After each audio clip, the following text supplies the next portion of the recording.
I knew something was wrong when she started hiding her leggings. It sounds stupid, but I swear to God that's when I felt the shift. They used to be everywhere. On chairs, on doorknobs, hanging off the bathroom sink. Yeah? Folded. Hidden. Neatly tucked away. Like she didn't want me to see them. Or maybe smell them. She said it was about privacy. Said I was overthinking it. Said I was acting paranoid. And maybe I was. Maybe I wanted to believe it was just yoga. Just Pilates. Just fitness. But her body was changing. Her smile too. She glowed when she came home, not the sweaty, tired kind of glow. No. This was different. This was lit from within. And it wasn't for me. Her phone was always face down. Notifications turned off. She started sleeping with it under her pillow. I laughed it off. Told myself I trusted her. We were solid. Weren't we? Then came the Saturday she said she had a private session with her trainer. Just her and him. At the gym. 2 hours. 2 hours. I didn't sleep that night. Next day I asked if I could join her. Casually. Smiling. Said I wanted to get in shape too. She froze. Then she laughed too hard, kissed my forehead and said, "Baby, he only works with women. It's just his niche." My stomach dropped. Something in her eyes didn't match her mouth. I knew I had to know. Even if it broke me. So I followed her the next week. Parked across the street. Waited. Watched. They never went into the gym. They walked right past it. Laughing. Flirting. He touched her waist. She didn't flinch. They turned the corner and went into a small studio building. No signage. No lights. An hour later she came out. Hair messy. Shirt different. I swear I stopped breathing. I waited for her to come home, pretending like I didn't know. Pretending like my heart wasn't rotting inside my chest. She curled up next to me that night, whispered she loved me and fell asleep like nothing happened. But I was already gone. Inside, I was already gone. The next morning, I stood in front of the mirror, brushing my teeth, staring at my reflection like it might offer some sort of answer. My face looked the same, but something inside me had cracked. I couldn't unsee what I saw. Couldn't unfeel that punch of betrayal that lodged itself somewhere deep in my gut. She walked in behind me, wrapped her arms around my waist, and kissed my shoulder like nothing was wrong. Like she wasn't lying. Like she hadn't just come home from another man's arms. And I let her. I let her touch me. I let her lie. Because I needed time. I needed proof. I needed to know how deep this rabbit hole went before I decided to burn the whole damn thing down. I started checking her phone at night. Quietly, carefully, while she showered. She'd locked her messages, of course, but not her photos. That's where I found them. Mirror selfies in the gym bathroom, biting her lip. Thirst traps she never sent me. One even had his reflection in the background, shirtless, flexing, smiling like he owned the world. Like he owned her. I downloaded them all. Sent them to myself. Every single one. My hands were shaking. My vision blurry. But I needed the receipts. If I was going to confront her, I wanted the firepower to end the war. Then I made the mistake of looking up his Instagram. His name was Dylan. Typical. The kind of guy who thinks protein powder is a personality trait. His entire feed was a shrine to himself, shirtless pics, motivational quotes, flexing videos with captions like, "Rise and grind," and "No days off." But the worst part? She was in the comments. Not once. Not twice. Constantly. Fire emojis. Hard eyes. "You're killing it, coach." She didn't talk to me like that. Hell, I hadn't had a compliment from her in months. But this clown? This gym god with an ego bigger than his biceps? He was getting the version of her I missed. The one who used to look at me like I was everything. I started losing sleep. I'd lie awake beside her, staring at the ceiling, counting the seconds between her breaths.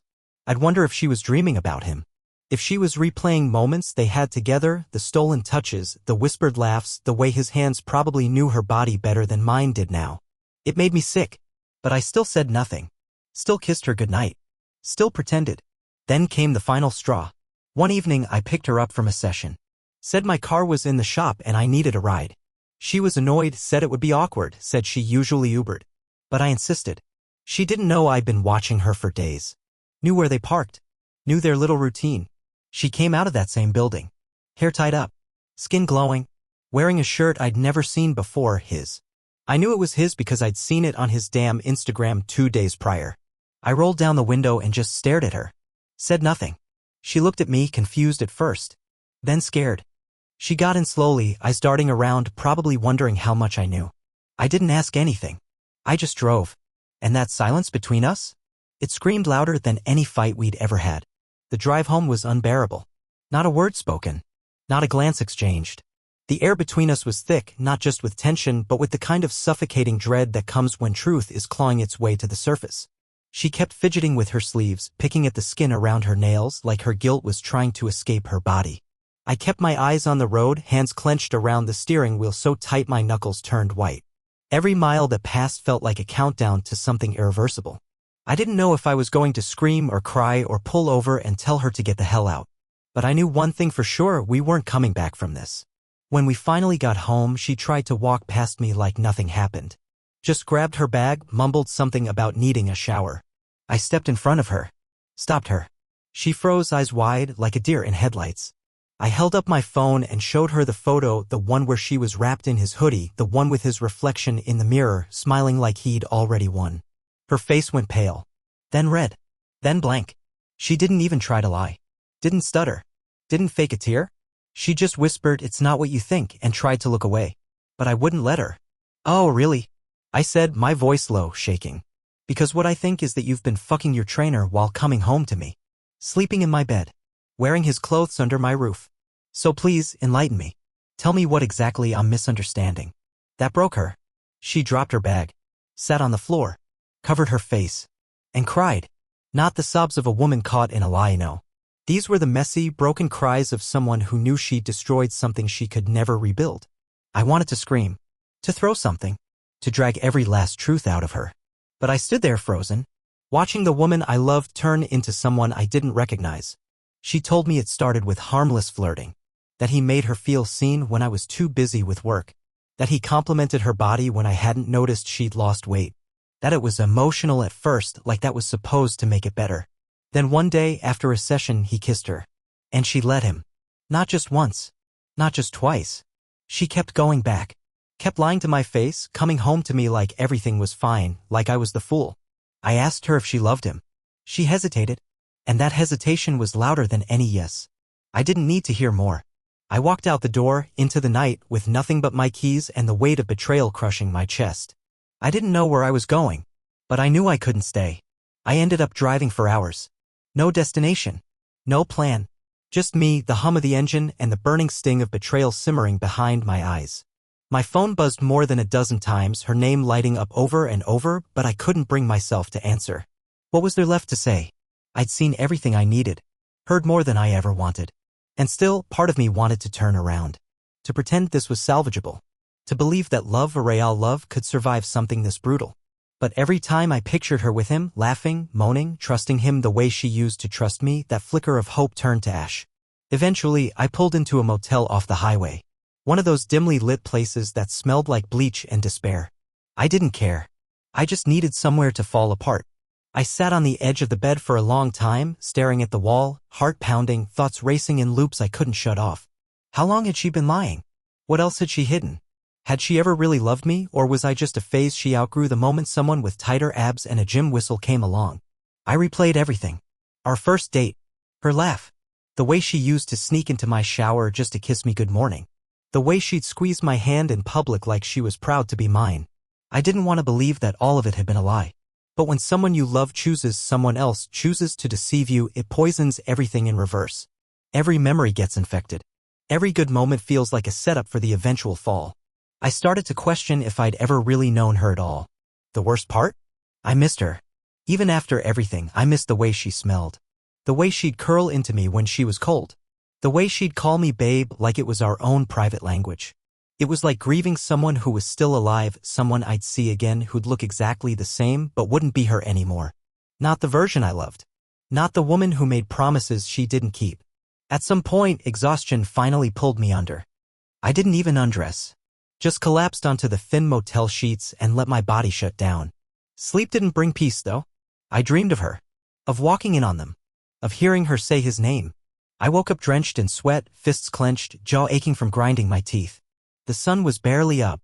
The world felt quieter than usual. Like it knew something sacred had been broken. I checked my phone. 16 missed calls. 5 voicemails. A few texts. Please come home. I'm sorry. I didn't mean for this to happen. But the one that cut deepest? I miss you. I turned off my phone. She didn't miss me. She missed the safety. The cover. The man who made it easier to hide what she was really doing. And I missed a version of her that never existed. I stayed in that motel for 3 days. Didn't go to work. Didn't answer friends. I just disappeared. I needed time to figure out who I was without her, without the lie I'd been living. My whole identity had been tied to our relationship. The routines, the shared plans, the subtle dance of we instead of me. And now that was all gone. Torn apart by sweaty gym sessions and whispered lies between sets. Every moment alone in that stale room felt like peeling off another layer of denial. I had to face it, she didn't just cheat on me. She replaced me. Emotionally, physically, completely. And she didn't even have the decency to confess until I shoved the truth in her face. Eventually, I packed my things and drove back to the apartment. Not because I wanted to see her, but because I needed closure. I needed to look her in the eyes and tell her what she'd taken from me. When I walked in, she was sitting on the couch, knees pulled to her chest, wearing my old hoodie, the one she used to steal when she missed me. I hated how beautiful she still looked. How broken. How familiar. She stood up when she saw me, eyes red, voice trembling. I didn't mean for it to go that far, she said, as if that excuse hadn't already been burned into the floor between us. I didn't yell. I didn't curse. I just looked at her, really looked at her, and asked the question that had been haunting me since that night I followed her. Why him? Her silence said everything. It wasn't love. It wasn't even lust. It was about feeling wanted, admired, worshipped. She liked the way he looked at her, the way he chased her, the way he made her feel like the center of the universe. And maybe that was my failure, maybe I got too comfortable, too familiar. But I loved her in the quiet, steady way people build homes and plant roots. He just came in with fireworks and noise and made her forget the beauty of stillness. She tried to touch me. I stepped back. You don't get to reach for me now, I said, voice flat, controlled. Not after you gave your body to someone else and your lies to me. She crumpled again. Apologies spilling out of her mouth like blood. But I didn't want them. I didn't want tears. I wanted honesty. And the truth, as cruel as it was, had already been spoken through her choices. I told her I'd be moving out. Gave her the date. Told her not to contact me until then unless it was about logistics. She nodded like she understood, but I could see the panic building behind her eyes. She thought I'd stay. That I'd rage and cry and then somehow forgive. But some wounds don't heal with time. Some betrayals fracture things so deeply there's no going back. As I packed over the next week, she hovered. Made small talk. Left notes on my pillow. Tried to make my favorite meals. It was pathetic watching her scramble to recreate the illusion she'd shattered. I didn't play along. I slept on the couch. I came and went without a word. And still, part of me ached. Not for her, but for the version of us that died. Because when someone you love becomes the architect of your pain, you don't just lose them. You lose yourself too. Moving out was like slowly tearing off a bandage that had already fused with the skin. Every drawer I opened, every closet I cleared, held echoes of the life we once shared, lives that had quietly diverged long before I caught her. I found an old birthday card she'd written me 3 years ago. It said, "You're the man I prayed for, the peace I didn't know I needed." I almost laughed. Not out of amusement, but from the sick irony. How quickly those prayers must have changed once abs and attention showed up in the form of her trainer. I tucked the card in a box without reading the rest. It was meaningless now, just ink on a lie. She watched me the entire time. Quiet. Hollow. Like she knew any attempt at conversation would only deepen the wound. Every time I walked past her, our eyes would meet for half a second and I could feel the weight of unspoken things pressing between us. Regret. Guilt. Grief. But none of it was enough. She never begged. Never said stay. And maybe that hurt more than anything. It told me she'd already made peace with losing me long before I'd packed my first bag. That somewhere deep down she knew the damage was irreversible. On my last night there, I stood in the doorway of what used to be our bedroom. The place we made love. Fought. Laughed. Dreamed. It looked smaller now. Colder.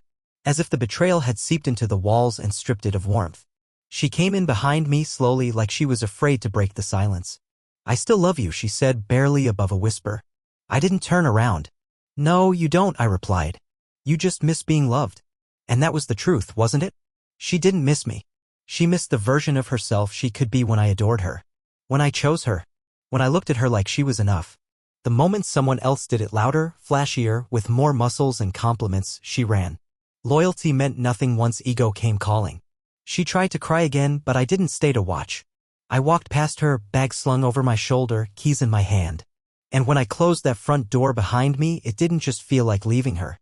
It felt like escaping a version of myself I no longer respected, the man who stayed quiet, who doubted his gut, who tolerated breadcrumbs of affection and called it love. I slept in my new place that night. No furniture, just a mattress on the floor and a pile of clothes in a corner. But I slept like I hadn't in months. Deep. Dreamless. Free. For the first time, I wasn't sharing a bed with Betrayal. I was alone. And strangely, that felt like the beginning of something better. The weeks that followed were a blur.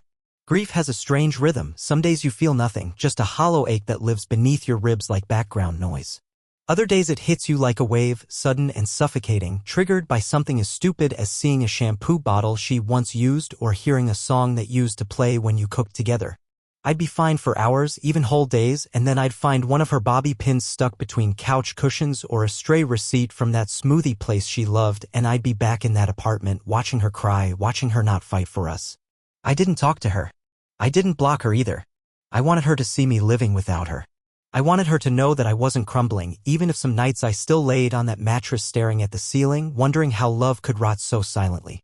My friends tried to help. They took me out. They cracked jokes. They said things like, "She did you a favor," or "You'll find someone better." And maybe they were right.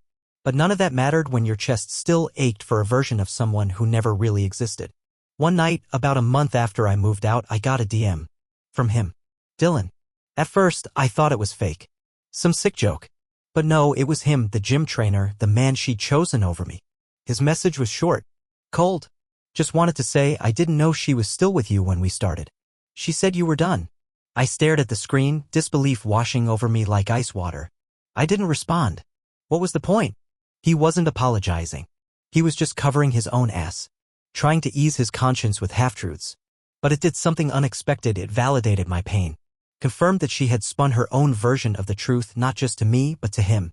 She hadn't just betrayed me physically, she'd erased me emotionally. Rewritten history so she could play the victim even as she tore everything down. Later that night, I opened her Instagram for the first time in weeks. I hadn't unfollowed her. Part of me had been too afraid to see what I might find. But now I needed to know. Needed to see what kind of story she was telling the world. She deleted all our pictures. Every single one. As if I was a chapter she'd cut out of the book. And in their place? New photos. Gym selfies. Lattes. Inspirational quotes. A few with her friends. None with him, though. That told me everything. She wasn't proud of what she'd done, just eager to move on from it. To start fresh, polished, as if the last 5 years had just happened to her instead of being something she chose to destroy. I put my phone down and laughed. Bitter. Hollow. She got what she wanted: freedom, excitement, attention. But I got something she never will. A clean conscience. It took time, but eventually the pain stopped feeling like an open wound and started feeling more like a scar, tender, yes, but no longer bleeding. I began to settle into the quiet of my new life. I got a couch. A dining table. Hung some art on the walls. Small things, but they meant something. They were mine. Chosen by me, untouched by memories of her. The silence that used to suffocate me slowly turned into peace. I could breathe again. I could think without spiraling into scenes of her with him. I even started going to the gym, not out of anger or revenge, but because I wanted to feel strong in my own skin again. Reclaim my body.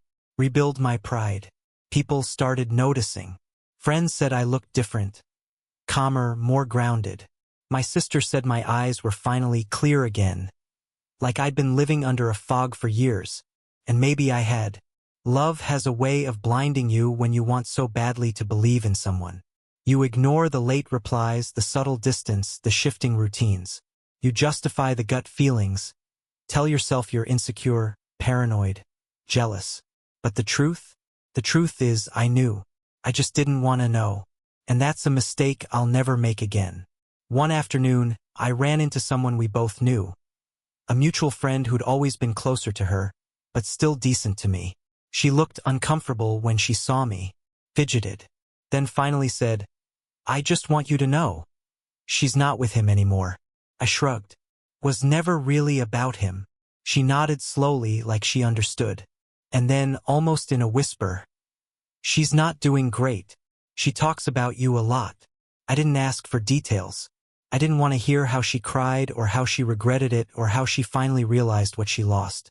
Because that version of her, the one who understood too late, wasn't my responsibility anymore.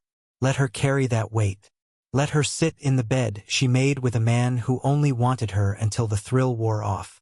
That night, I poured a glass of whiskey and sat on my balcony, watching the city lights flicker.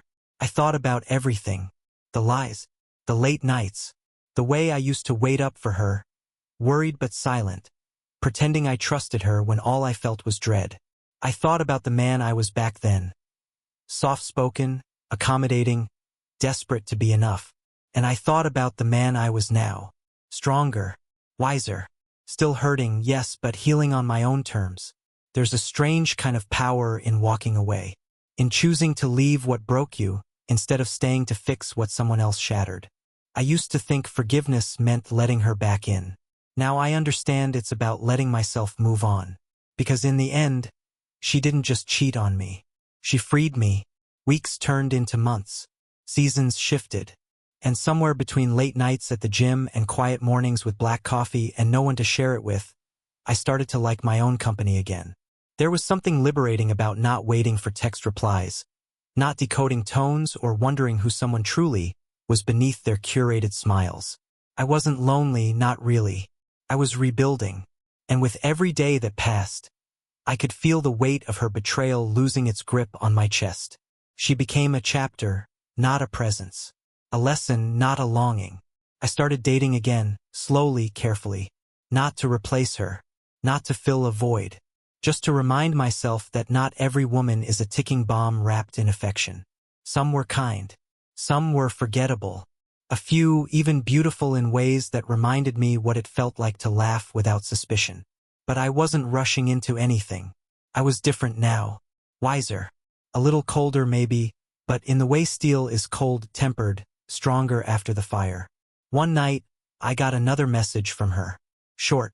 Simple. Hope you're okay. No apology this time. No manipulation.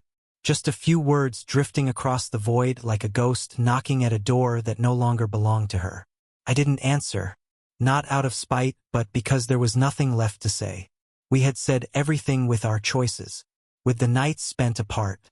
With the trust that died and the silence that grew louder than love. I'd be lying if I said I didn't still think about her sometimes. She was, after all, a huge part of my life. My habits, my playlists, my Sunday rituals. So many pieces of me were shaped by those years we spent together. But now they were just pieces. Not prisons. Not triggers. Not wounds. Just facts of a life that once was and no longer is. I remember one moment vividly. Sitting in traffic, windows down, some random song on the radio.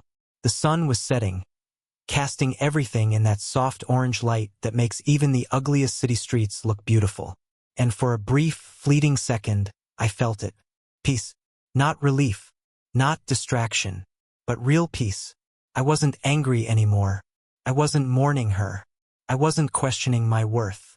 I was just there breathing, driving, living. And that's when I knew. She broke me, yes, but she also built something new from those broken pieces. Not a better man, just an honest one. One who'll never again beg to be loved the way he deserves to be loved freely. It's strange how the deepest betrayals don't leave bruises you can point to. No visible scars. No bandages. Just this quiet, persistent ache that flares when you least expect it. In old parking lots, familiar songs, or the way someone says your name with the same softness she used to. But even pain fades. It dulls, stretches, reshapes itself into something manageable. Not because you forget, but because you grow stronger than the memory. That's the part no one talks about, how healing isn't loud or cinematic. It's subtle. It's boring. It's doing dishes alone and not flinching when her favorite mug shows up. It's passing by her gym without your chest tightening. It's waking up and not checking her page. Not even once. I never saw her again after that final message. Never ran into her on the street. Never heard from mutual friends about some dramatic twist in her life. And maybe that's for the best. Some stories don't need sequels. Some people are meant to be lessons, not fixtures. I know she'll carry her own version of what happened, probably tell it in a way that makes sense to her, makes her look less cruel, less impulsive. But I don't need to control the narrative. I lived it. I survived it. That's enough. And if I'm honest, I'm grateful now. Not for the betrayal itself. That pain was real, raw, and completely undeserved. But I'm grateful for what it revealed about her, yes, but more importantly, about me. I learned how far I'm willing to go to preserve love and where I draw the line when that love turns toxic. I learned that silence in a relationship isn't peace, sometimes it's suppression. That loyalty means nothing when it's not mutual. And that sometimes the most loving thing you can do is walk away even if every fiber of your past screams at you to stay. To the version of me who tolerated less than he deserved, I forgive you. You loved with sincerity, with depth, with hope. You didn't fail. You just chose the wrong person. And to the version of me now, the man who knows better, I promise never to ignore your instincts again. I promise never to confuse comfort with connection or attention with affection. I promise to love wisely, slowly, but never fearfully. She cheated. And yes, it broke me.